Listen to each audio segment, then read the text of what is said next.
2023년 10월 한 잡지사의 기사가 대한민국을 뒤흔들었습니다. 전 펜싱 국가대표 남현일 씨가 재혼한다는 소식이었는데 그 상대방은 바로 희대의 사기꾼 전청조였죠. 인터뷰에서 전청조는 본인이 재벌 3세라고 소개했지만 알고 보니 이건 새빨간 거짓말이었습니다. 이 기사를 계기로 전청조에 대한 관심이 폭발적으로 증가했고 그녀의 범죄 행각도 만천하에 드러났습니다. 전청조는 여러 건의 사기 혐의로 재판을 받았고 얼마 전 법원은 전청조에게 유죄 판결을 선고하였습니다. 전청조 사건의 1심 판결문을 통해 그녀가 어떤 범죄를 어떻게 저질렀는지 지금 바로 살펴보도록 하겠습니다.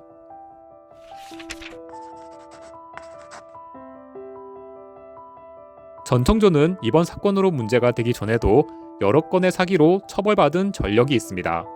2021년에 사기죄로 유죄 판결을 받고 구치소에 수감되었는데 가석방이 되자마자 다시 사기 범죄를 저지른 겁니다. 파라다이스 그룹은 카지노와 호텔을 주로 운영하는 기업 집단인데 전청조는 자신이 파라다이스 그룹 회장의 혼외자라고 주장했습니다. 그뿐만 아니라 미국 반도체 회사인 엔비디아의 대주주이고 테슬라 자동차에 자신의 IT 기술이 들어갔기 때문에 테슬라를 팔 때마다 인센티브가 들어온다고 말했습니다. 그리고 유명인과의 친분도 강조했는데 테슬라 회장인 일론 머스크가 나에게 펜싱이나 골프를 같이 치자고 해서 남현이에게 펜싱을 처음 배우게 되었다 라는 말도 하고 다녔습니다. 또한 전청조는 미국 뉴욕 출신 행세를 하면서 한국어와 영어를 이상하게 섞어서 사용했습니다. 한 유튜버에게 I am 실례예요 라는 정체불명의 문장을 쓰기도 했죠. 하지만 그녀는 뉴욕 출신이 아니었고 단지 어린 시절 강화도에서 지낼 때 뉴욕이라는 이름의 돈가스 가게를 좋아했을 뿐이었습니다. 전청조가 허무맹랑한 거짓말을 한 이유는 사람들에게 사기를 치기 위해서였습니다. 전청조는 피해자들에게 은행 잔고 조회 화면을 보여주기도 했는데 잔액이 무려 51조 원이었습니다. 이것만 보면 전청조가 어마어마한 재력가라고 생각할 수 있지만 그 화면은 포토샵으로 만들어낸 가짜였습니다. 실제로 전청조는 특별한 재산이 없는 빈털터리였습니다.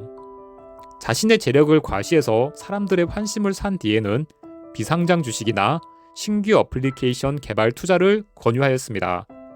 비상장 주식에 1억 원을 투자하면 매달 500만 원을 입금해주고 1년 뒤에는 원금을 상환해준다 라고 말하는 식입니다. 하지만 전청조는 피해자들의 돈으로 투자를 한 적이 없습니다. 피해자들의 투자금은 전청조가 호화로운 생활을 하는데 사용되었습니다. 투자금으로 사치품을 구입하고 고급 외제차 리스 비용을 냈습니다.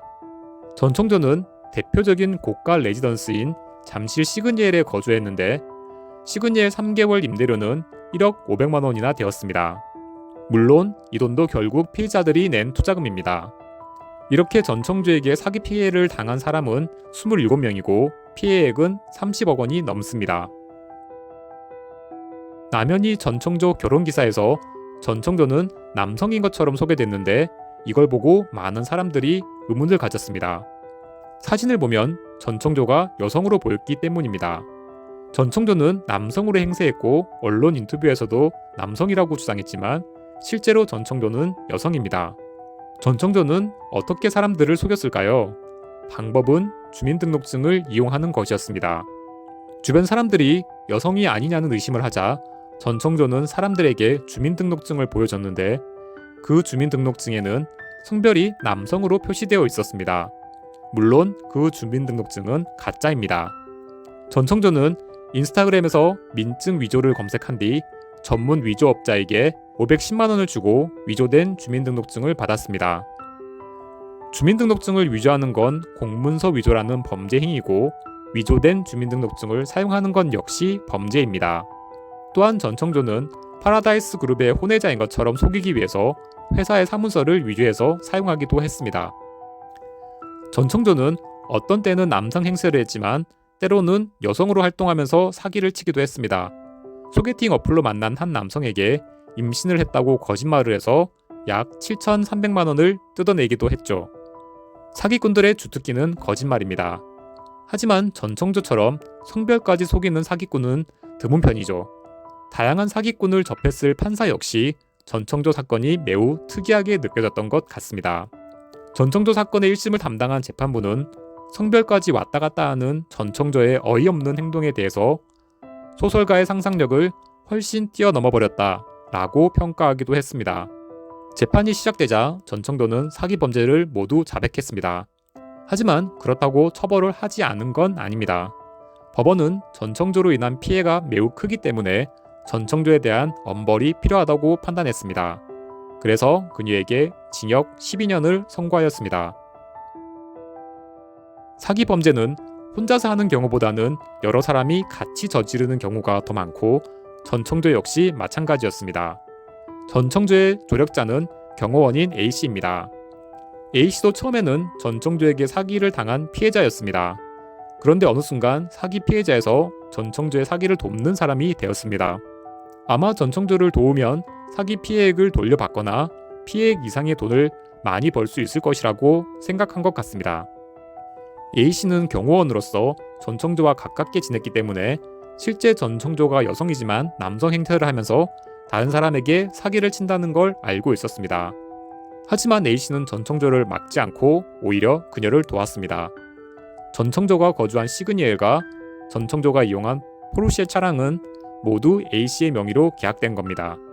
또한 A씨는 피해자들에게 문자 메시지를 보낸 적이 있고 피해자들의 돈을 받아서 전청조에게 전달한 적도 있습니다. 범행이 발각되자 전청조는 A씨가 사기 사건의 공범이라고 주장했습니다. 하지만 법원은 A씨가 공범까지는 아니고 전청조의 사기 사건을 더 쉽게 만든 방조범이라고 판단했습니다. 공범은 적극적으로 범죄를 같이 계획한 것이라 공범들은 원칙적으로 같거나 비슷한 수준으로 처벌됩니다. 하지만 범죄를 소극적으로 도운 방조범은 주범보다는 약하게 처벌되죠. 그래서 법원은 전청조에게는 징역 12년을 선고했지만 A씨에게는 그보다 짧은 징역 1년 6개월을 선고했습니다. 세상을 떠들썩하게 했던 전청조 사건의 1심 판결이 선고되었지만 아직 사건이 완전히 끝난 건 아닙니다. 검찰과 전청조가 모두 항소를 해서 2심 재판이 진행될 예정이기 때문입니다. 남현희 선수가 전청조와 결혼을 발표하면서 화제가 되었는데 전청조는 자신이 재벌 3세이고 엄청난 부자라고 소개했습니다. 하지만 그녀는 빈털터리 사기꾼이었고 피해 금액은 30억 원이 넘었습니다. 1심 법원은 전청조에게 징역 12년을 선고했는데 전청조가 항소를 제기하여 2심 재판이 진행될 예정입니다.